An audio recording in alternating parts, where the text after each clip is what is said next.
Dikisahkan, pada tahun 38 Hijriah, Hisyam bin Yahya al-Kinani dan rombongannya melakukan peperangan di negeri Romawi.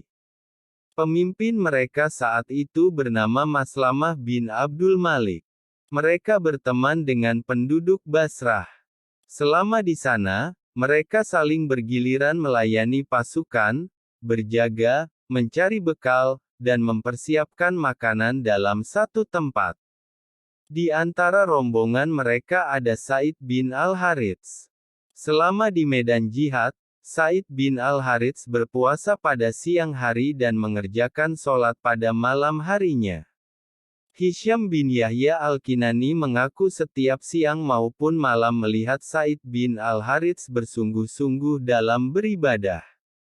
Di luar waktu sholat atau ketika sedang dalam perjalanan, ia tidak pernah berhenti berzikir dan membaca Al-Quran. Aku melihat Said sangat bersabar dalam beribadah dan mengerjakan sholat. Aku pun memandang remeh ibadahku dibandingkan ibadahnya. Aku takjub dengan kekuatan fisiknya dalam beribadah, kata Hisyam bin Yahya al-Kinani. Hisyam pun mengatakan kepada Said agar menyayangi dirinya. Namun, Said menjawab, "Saudaraku, hidup ini adalah napas-napas yang akan dihitung, usia yang akan habis dan hari-hari yang akan berlalu." Jawaban itu membuat Hisyam menangis. Ia lalu meminta Said untuk istirahat di kemah dan ia yang berjaga.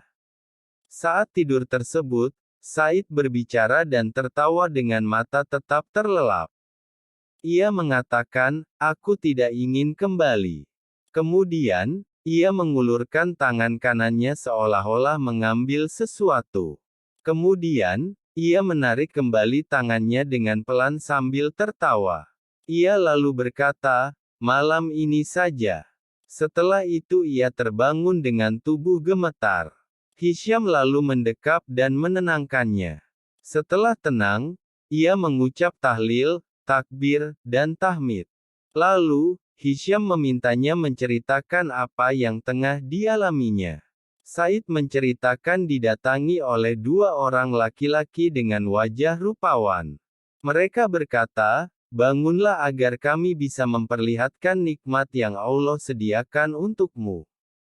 Said lalu menceritakan, dalam tidurnya, ia melihat istana dan bidadari-bidadari yang menyambutnya. Ia berjalan-jalan dalam istana itu sampai ke sebuah kasur yang di atasnya terdapat satu bidadari yang seolah-olah ia adalah permata yang disimpan. Bidadari itu berkata kepadanya, "Sudah cukup lama aku menantimu." Said bertanya, "Siapa kamu?" Bidadari menjawab, "Aku adalah istrimu yang abadi." Said kemudian mengulurkan tangan kepadanya, namun bidadari itu menampiknya dengan lembut seraya berkata, "Hari ini belum bisa. Sebab engkau masih harus kembali ke dunia." Said lalu berkata kepadanya, "Aku tidak ingin kembali." Bidadari itu menjawab, "Engkau harus kembali. Engkau masih harus tinggal di dunia selama 3 hari. Pada malam ketiga, engkau akan berbuka bersama kami. Insya Allah." Said kemudian berkata, "Malam ini saja." Namun bidadari itu menjawab, "Perkara ini telah ditetapkan." Kemudian ia bangkit dari tempat duduknya dan saat itulah Said terbangun dari tidurnya. Ia kemudian keluar kemah untuk mandi dan bersuci lalu memakai kain kafannya. Pada pagi harinya, ia menyerang musuh dengan sangat hebat dalam kondisi berpuasa. Ia mencari kematian di jalan Allah. Setelah tiba waktu sore ia berbuka. Hari berikutnya ia melakukan hal yang sama. Hingga tibalah pada hari ketiga. Ketika matahari hampir terbenam, salah seorang prajurit Romawi melemparkan anak panah dan mengenai Said. Ia pun tersungkur. Hisyam lalu berlari mendekatinya seraya berkata, "Selamat berbahagia. Engkau akan berbuka di istana itu pada malam hari ini." Aduhai, andai saja aku bisa ikut bersamamu. Mendengar itu Said pun tertawa. Kemudian ia berkata, segala puji bagi Allah yang telah menepati janjinya kepada kita.